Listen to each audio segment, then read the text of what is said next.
అందరికీ స్వాతంత్ర దినోత్సవ శుభాకాంక్షలు.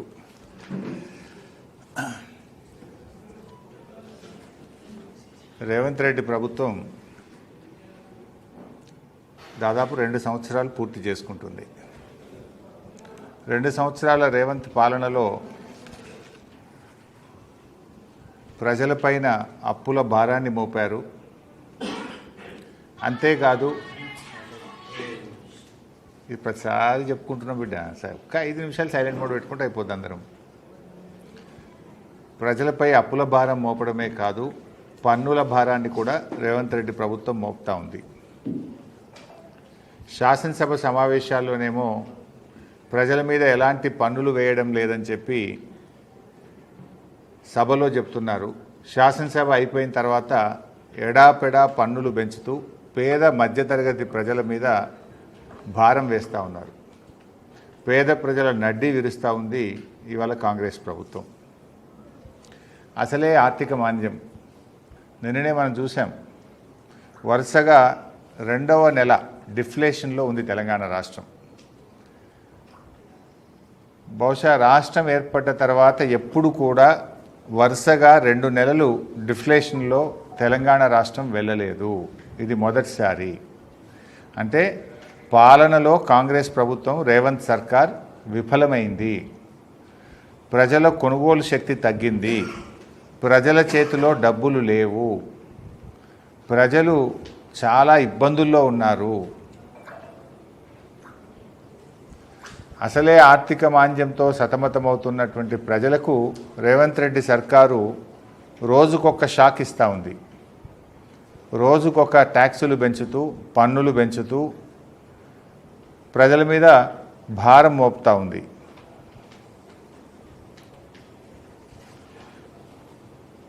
గత నెల మరియు ఈ ఆగస్టు నెలలో 2 దఫాలుగా ట్రాన్స్పోర్ట్ డిపార్ట్మెంట్లో దాదాపు 2,000 కోట్ల రూపాయల భారాన్ని ప్రజల మీద వేసింది కాంగ్రెస్ ప్రభుత్వం.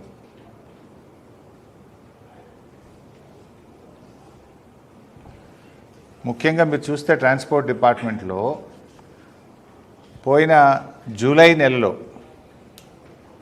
ఇంతకుముందు మనం లైసెన్స్కు, లర్నింగ్ లైసెన్స్కు దరఖాస్తు పెట్టినా, పర్మనెంట్ లైసెన్స్కు దరఖాస్తు పెట్టినా, సెకండ్ హ్యాండ్ బండి కొనుక్కున్నా, లేదా ఈ సర్వీస్ క్యారేజ్ వాళ్ళు క్వార్టర్లీ ట్యాక్స్ కట్టినా 100 రూపాయల సర్వీస్ ఛార్జ్ ఉండేది. ఇప్పుడు ఆ 100 రూపాయల సర్వీస్ ఛార్జ్ని 200 రూపాయలు చేసిండ్రు.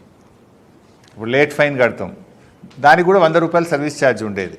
సర్వీస్ ఛార్జీని ఇప్పుడు 200 చేశారు. అంటే దొంగ దెబ్బ తీసిండ్రు. అంతేకాకుండా సర్వీస్ ట్యాక్స్, మనం ఒక మోటార్ సైకిలో, బండో, కారో ఏదైనా కొనుక్కుంటే ఇంతకుముందు సర్వీస్ ట్యాక్స్ 400 రూపాయలు ఉండేది. దాన్ని 1% చేసిండ్రు.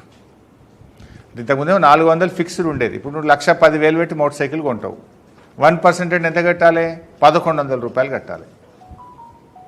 ఎవరన్నా కష్టపడి 10 లక్షలతో కారు కొనుక్కున్నాడు అనుకో, 1% ఎంత కట్టాలి? 10,000 కట్టాలి. ఇంతకుముందు ఎంత ఉండే? 400 రూపాయలు ఉండే.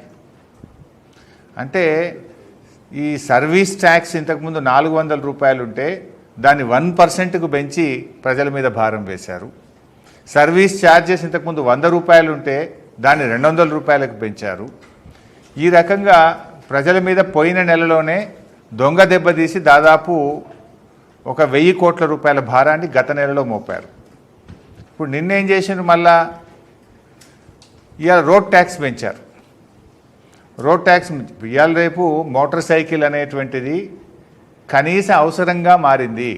అది ఉపాధి హామీ కూలీలైనా, రైతు కూలీలైనా, కార్మికులైనా, రైతులైనా, ఎవరైనా ఇవాళ బాయికాడికి పోవాలంటే ప్రతి ఇంట్లో మోటార్ సైకిలే ఉంది. Motor cycle is not a luxury, అది కనీస అవసరంగా మారింది ప్రజలకు. ఇవాళ ఎవరైనా మోటార్ సైకిల్ కొనుక్కుంటే తెలంగాణలో నిన్న రేవంత్ రెడ్డి ప్రభుత్వం పెంచిన పన్నుల వల్ల తక్కువ 3,300 రూపాయలు భారం పెరిగింది. తక్కువ 3,300. కొన్ని మోటార్ సైకిళ్ళకైతే దాదాపు 5 నుంచి 10,000 రూపాయల భారం పడ్డది.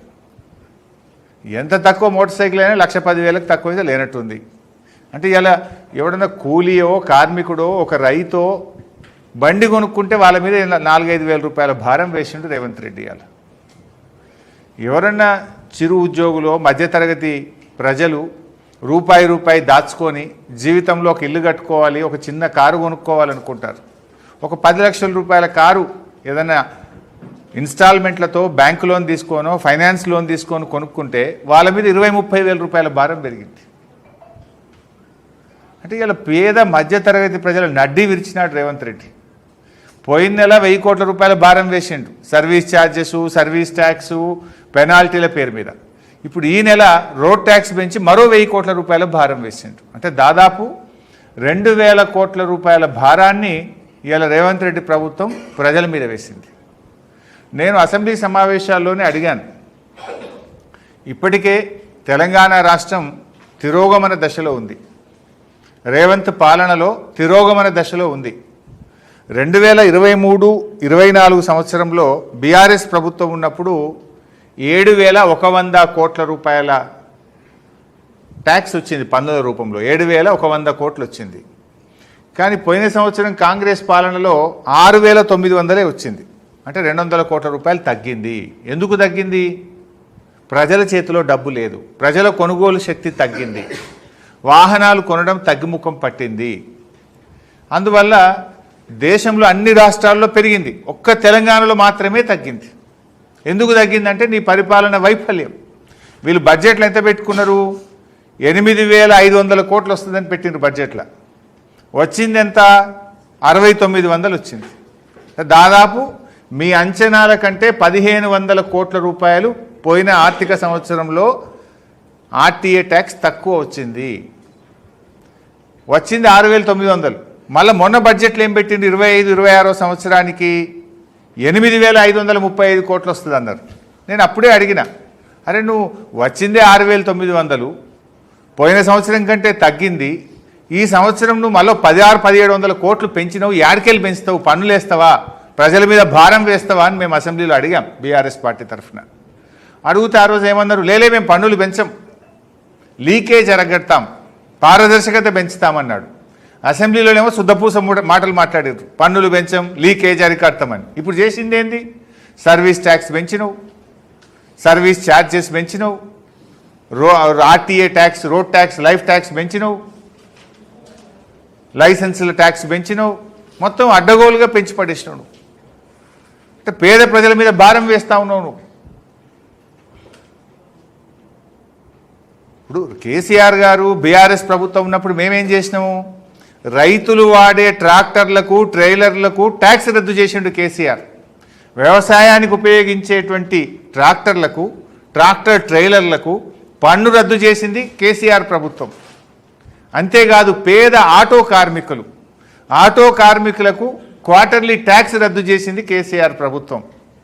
అదేవిధంగా గూడ్స్ ఆటోలు ఉంటాయి, చిన్న చిన్నవి, చాలామంది పేదవాళ్ళు గూడ్స్ ఆటోలు కొనుక్కొని బతుకుతుంటారు, వాళ్ళకు కూడా పన్ను రద్దు చేసినాం. గూడ్స్ ఆటోలు కావచ్చు, ప్యాసింజర్ ఆటోలకు ప్రతి 3 నెలలకోసారి కట్టే పన్నును రద్దు చేసి మీరు ₹1 కూడా కట్టవలసిన అవసరం లేదు. అంతేకాకుండా 6 లక్షల బీమా కూడా తెచ్చినాం వాళ్ళకు. అదేవిధంగా కేసీఆర్ గారి ప్రభుత్వం ఇట్లా అనేక రకాలుగా పేదలకు మేము సాయం చేసినాం. మేమేం లైఫ్ ట్యాక్స్ పెంచలే, ఆటోలకు పన్ను రద్దు చేసినాం, ట్రాక్టర్లకు పన్ను రద్దు చేసినాం, ట్రాక్టర్ టైలర్లకు పన్ను రద్దు చేసినాం. మేమేమో పేదలకు ఉపశమనం కలిగించాం. కానీ మీరేం చేస్తున్నారు? పేదల మీద పన్నులు వేస్తూ ఉన్నారు. 10 ఏళ్ల బీఆర్ఎస్ పాలనలో ఈ ట్రాన్స్పోర్ట్ డిపార్ట్మెంట్లో పేదలకు మేము ఎంతో ఉపశమనం కలిగించాం. అది రైతులు వాడే ట్రాక్టర్లు కావచ్చు, పేదలు వాడే ఆటోలు కావచ్చు, గూడ్స్ ఆటోలు కావచ్చు. పన్నులు తగ్గించింది మేము, పన్నులు వేసింది మీరు. ఇలా గమనిస్తున్నారు అందరు కూడా. అసెంబ్లీలోనేమో మేము పన్నులు పెంచమంటున్నారు, కానీ అసెంబ్లీ అయిపోయిన తర్వాత దొడ్డిదారిన అడ్డగోలుగా పన్నులు పెంచుతూ ఉన్నారు, ప్రజల మీద భారం వేస్తూ ఉన్నారు. ఇప్పటికే ఆర్థిక మందగమనంతో రాష్ట్రం అంతా కూడా సతమతమవుతా ఉంది, ప్రజలు ఇబ్బందుల్లో ఉన్నారు, మూలిగే నక్క మీద తాటికాయ పడ్డట్టు చేస్తూ ఉన్నారు. దయచేసి పేద మధ్యతరగతి ప్రజల మీద వేసిన ఈ 2,000 కోట్ల రూపాయల పన్నుల భారాన్ని ఉపసంహరించుకోవాలని బీఆర్ఎస్ పార్టీ పక్షాన్ని డిమాండ్ చేస్తూ ఉన్నాం. ఎందుకంటే ఇప్పటికే డిఫ్లేషన్తో బాగా ఇబ్బంది ఉంది, మీరు కూడా గమనిస్తున్నారు. అంటే ఈ రేవంత్ రెడ్డి యొక్క తుగ్లక్ చర్యల వల్ల, వీళ్ళ పిచ్చి పనుల వల్ల ఏం జరిగింది, అనేక ఇబ్బందులు ప్రజలు ఎదుర్కొంటున్నారు. ఇంకొకటి కూడా మీరు గమనించాలి, బండ్లు ఎవరు కొనుక్కుంటారు? మేము దళిత బంధు పథకంలో చాలామందికి డబ్బులు ఇచ్చినాం. ఏం కొనుక్కున్నారు? ఒక ట్రాక్టర్ కొన్నారు, ఒక ఆటో కొన్నారు, ఒక కారు కొనుక్కొని ట్యాక్సీ నడుపుకున్నారు, కొంతమంది జేసీబీలు కొనుక్కున్నారు. ఇలా వాళ్ళ మీద నువ్వు భారం వేస్తున్నావు. ఎస్సీ, ఎస్టీ, బీసీ, మైనారిటీలకు కార్పొరేషన్ల ద్వారా లోన్ ఇస్తాం. మైనార్టీ కార్పొరేషన్ ద్వారా లోన్ ఇస్తే ముస్లిం మైనార్టీలు ఏం కొనుక్కుంటారు? ఆటో కొనుక్కొని బతుకుతారు. వాళ్ళ మీద భారం.